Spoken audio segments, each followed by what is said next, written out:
Welcome back to Full Court Femmes. And tonight, Erin, we're stepping into a moment. We are, because it is not just another Big East game coming up.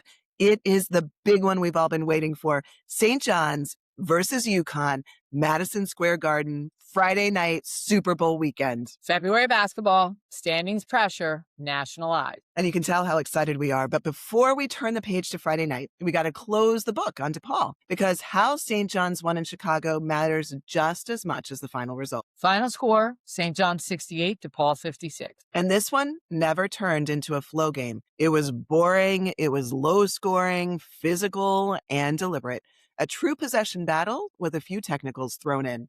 At halftime, it was 29-28. That tells you everything about the tone. Oh my goodness. And it should have told you everything about the tone in our house. We were all frustrated and just telling St. John's to put it in the basket. But, neither team found their rhythm. Both sides struggled to generate clean looks, and the game lived in the half court. St. John's helped keep it there. They forced 15 DePaul turnovers, limited fast break chances, and made DePaul score over a set defense. They also controlled the details. DePaul didn't live at the free throw line. They didn't stack up second chances, and they never got a sustained run. And let's talk about Annie's score. She called 87-68. That score was off. There's no other way to say it. But so was the game, Erin. Nobody expected the pace of the game. Her prediction suggested a win with a large margin, and ultimately, finally, that's what St. John's delivered. That's true. This one wasn't about buckets. It was about patience. For all of us. Oh my God, we wanted to jump through the screen and get on the court. St. John's won without rhythm, without tempo, and without shortcuts. And that's exactly the kind of win that travels into Friday night. All right, so let's close the loop and the season matchup against DePaul with our favorite segment, Bold or Busted. Let's go. Prediction number 1, St. John's wins the point in the paint by double digits. I hate that I'm so excited, and yet I've got to say this. That's busted. St. John's wins the paint 28-24. But the margin never stretches. Now, the control was there. The separation wasn't. Prediction number 2, St. John's forces at least 14 turnovers. I get to say it. That's a bold. And the box score backs it up. St. John's forced 15 turnovers, which turned into 20 points. That kind of possession control, especially on the road, is exactly what separates a good performance from a great one. Prediction number 3, at least 4 St. John's players score in double figures. All right, when we wrote that, we didn't think it was that far off given what had happened, but nothing happened the way it should have in that game, so that's busted. Not because St. John's lacked balance, but because of pace and execution. The final score stayed low, as we said, and only 3 players hit double figures. Ejiofor, as always, was 16, Hopkins again at 15, and Isaiah Sellers at 13. Ian Jackson added 8, but the game didn't open up enough for 4 players to reach double digits. Prediction number 4, DePaul is held under 10 second chance points. That's a bold. St. John's cleanly finished possessions on the defensive glass. DePaul didn't get enough offensive rebounds to impact the scoreboard in a sustained way, and their offense never got a flow. Win the glass, win the trip. That's exactly how this one played out. Prediction number 5, St. John's leads by 8 or more at halftime. Oh God, that was a bust. That was a big bust because it was tight. 29-28, thank God in favor of St. John's. And this one really didn't explode until early in the second half when the Red Storm put together a decisive run. It was closer than expected early because both teams struggled from the field. They did, shooting only 35% from the field, which was, we don't understand, but that's okay. It's a win. You take a look and you add it all up.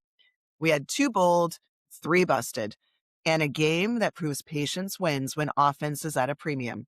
And that is what leads us straight into what's next. Because now, Erin, the level rises. And so does our heart rate. My God, UConn will step into the Garden undefeated in Big East play, ranked number 3 in the country. St. John sits 1 game back, number 2 in the Big East, and number 22 nationally. Yes, finally back into that top 25. This game, this moment is separation territory. Erin, let's talk about who UConn actually is this season, because the record alone doesn't tell the full story. This is still UConn basketball in its truest form. Dan Hurley likes to play intense, defensive-first, physically imposing basketball, and it's built around taking things away. They don't play fast for the sake of pace. They play with pressure. They shrink space. They make every possession uncomfortable. And that identity has carried them through the Big East undefeated so far. but it hasn't all been blowouts. The only blemish on their resume came early, November 19th, against the now number one ranked team, the Arizona Wildcats. And even that loss reinforced who they are.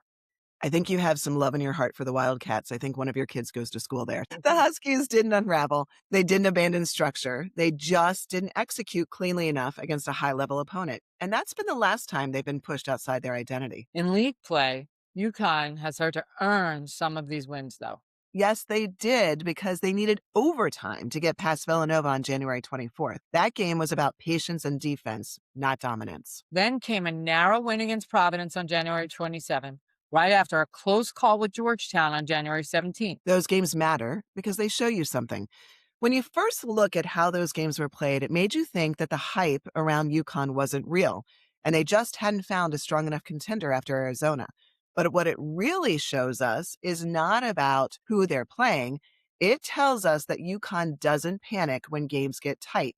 They stay inside themselves. Since then, the patience has turned into separation. They followed those grind-out wins with statement performances this past week. Huge wins against Creighton and Xavier, where their defense finally turned margin into margin. Same style, same identity, just cleaner execution. And so when you look at UConn heading into the Garden, this isn't a team that needs to overwhelm you early. They're perfectly comfortable dragging you into the deep end and asking if you can stay disciplined longer than they can. And that's the test in front of St. John's on Friday night. If you're preparing for UConn, it always starts with understanding roles, because this team doesn't rely on one guy doing everything. Now, they beat you by stacking advantages across the lineup. And there are 4 players St. John's has to account for every position. Let's start in the back part with Solo Ball. Ball is UConn's engine. He's one of their leaders in minutes and assists, averaging roughly 3 to 4 assists per game, and he sets the tone at the point of attack defensively. He's not flashy, but he's constant. He pressures the ball, bodies guards, and forces offenses to initiate late. And for St. John's, this matchup is about guard strength and patience. You can't let Solo dictate tempo before the offense even starts. Then there's Taris Reed, who changes the game with physicality. Reed leads UConn in rebounding, pulling down around 7 to 8 boards per game, and he's a major reason they're one of the better defensive rebounding teams in the league. He doesn't need touches to matter. Screens, second chances, rim protection. For St. John's, for Zuby, for Prey, for Hopkins, it's a box-out war. If Reed controls the glass, UConn controls the game rhythm. Next up is Silas Damari, who brings perimeter scoring and on-ball defense. You sounded like a New Yorker there when you said Damavi. Damavi is one of UConn's more aggressive offensive options, averaging double-figure points and ranking near the top of the team in field goal attempts. He can score off movement, off the bounce, and in broken possessions, especially if you lose him on switches. St. John's has to make him work defensively. You don't let him live comfortably as a scorer. Finally, Alex Caravan. Alex Caravan, the guy that my husband always says, shit, there's Caravan. He is one of UConn's most efficient players. He's shooting in the high 30s to low 40s from 3, averaging about 14 points per game, and rebounds his position. He's the spacing problem. Help too much, lose him for a second, and it's a clean look. This is about discipline and rotations. Against UConn, one missed closeout is often the difference. So when you stack it all together, ball pressure, rebounding, physical wings, floor spacing, you see exactly where this game will be decided. St. John's doesn't need to stop all of it. They just have to control enough of it. Which brings us straight to the keys to the game. UConn doesn't try to beat you quickly. No, they try to beat you slowly by making the same demand over and over until something breaks. All right, here we go. Key number 1, don't answer every question. Even if Dan Hurley's screaming it from the sidelines, UConn's defense is built by him to ask you constant questions. Ball pressure, switches, help at the nail, bodies in the paint. You don't pass the test by answering all of them. No, you don't. St. John's has to pick its spots. If you force every read, you end up rushing into UConn's hands. Selective aggression matters more here than volume. So key number 2, rebound like it's a reset button. Against most teams, a rebound ends the play. And against UConn, it ends the problem. Because if they get the ball back, they don't just shoot again, they reorganize. St. John's has to treat every defensive rebound, miss one, and you're right back under pressure. Key number 3, make them score the hard way every single time. UConn is fine scoring in the low 60s, or in the 60s in general. They're also fine scoring in the 70s, Erin, but only if you help them. Let's not help them. St. John's has to force repeat difficulty, contested twos, late clock finishes, bodies on bodies. No bailout fouls, no open threes from rotation mistake. And number 4, keep the ball moving, not dribbling above your head, Dylan darling. This isn't a dribble through pressure game. No, it's a pass through pressure game. UConn loads up on the ball. The release valve has to come early, and it has to be confident. Overhandling is how possessions die against this team. Key number 5, don't chase a moment. UConn doesn't give you runs easily. So don't go hunting one. Please don't. Just don't. St. John's doesn't need a 10-0 burst to belong in this game. They need to still be standing when the game asks who's comfortable being uncomfortable. And I'm very uncomfortable. Very uncomfortable. All right, this isn't about imposing the will of St. John's. It's about resisting theirs. So stay patient, stay physical, and stay connected. And make UConn beat you, not wait for you to blink. If this game is going to be decided in the margins, then the predictions have to live there too. No pace fantasies, no blowout assumptions. Are you ready, Caroline? Let's go! Boulder busted, UConn edition. Okay. Prediction number 1, St. John's holds UConn under 70 points. Can you imagine? Can you imagine? That's bold, Erin, Yes, but it is. it's the identity of this game.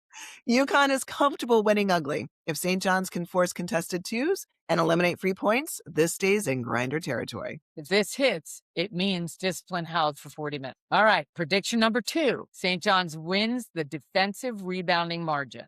This is foundational. Because against UConn, rebounds aren't stats, they're resets. And if St. John's finishes possessions, they deny UConn the ability to reorganize and suffocate. On to prediction number 3. Neither team leads by double digits at any point. This is a slow burn marker. And if UConn doesn't separate early, they separate when you get impatient. If this stays single digits throughout, it means St. John's never took the bait. Let's Prediction hope. number 4. St. John's forces UConn into double-digit turnovers. I'm getting so excited, Caroline. No gambling turnovers, only earned ones. Late clock pressure, crowded driving lane, strong hands on catches. And if this hits, it means St. John's disrupted without breaking structure. Prediction number 5, St. John's scores at least 10 fast break points. This one's important, Erin, because it's not about running all night. No.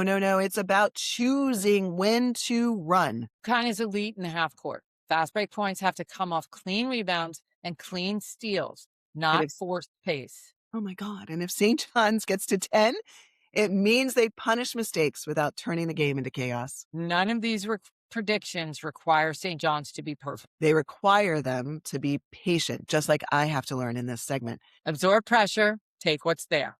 And make UConn earn everything else. So if that's the shape of the game, patience, pressure, selective moments, then there's only really one thing left to do. We bring in the closer, Erin. All right, let's go. Annie, this one's different. Big East stakes. The entire country is watching. National eyes on this game to see what happens in the Big East. UConn in the Garden, St. John's home. No noise, no shortcuts. So you can see the excitement, Annie. How does this one read in your book? Hi, ladies. This feels like a game that doesn't give you much early. All right, that tracks with everything we've said. Our neighbors, UConn, are going to ask the same question over and over. Can you finish the possession? Can you stay connected? Can you wait without forcing it? That's exactly how they win, Annie. Yes, Caroline, and St. John's has shown they're comfortable living there now. All right, so where does it tip? Sorry about that. Erin, I think it stays tighter longer than people expect. Very nervous here. Single digits almost the entire way. A lot of empty trips, a lot of bodies. A grinder, then. Yes, Caroline. But late, that selective transition matters. 1 or 2 fast break chances off clean rebounds. A paint touch that draws contact instead of kicking out early. All right, I'm dying here. Annie, just give us the number. Tell us what it's going to be. Erin, this is going to be a nail biter. I've got our Johnny 72, UConn 71. That's a possession game all the way through. Caroline, it is. And if St. John's is going to get one against UConn, it looks like that. Earned, uncomfortable, and decided in the margins. That's a Garden game. The kind where nothing feels easy and every decision gets magnified. Erin, that's the math. I can't wait. Friday night at the Garden, UConn, St. John's, February basketball. It is the best time of year. No shortcuts, no margin for mistakes. Just possessions, pressure, and whether you're willing to stay uncomfortable long enough, I don't know if I am. I'm just getting anxious thinking about it. We'll be back to break it all down and to preview the Xavier game on February 9th. And this time, the Patino father-son matchup will be in the Garden. So make sure you're subscribed to Full Court Femmes on Apple Podcasts, Spotify, and YouTube. And give us a follow on Instagram. We're a little fun over there. No hype, all hoops.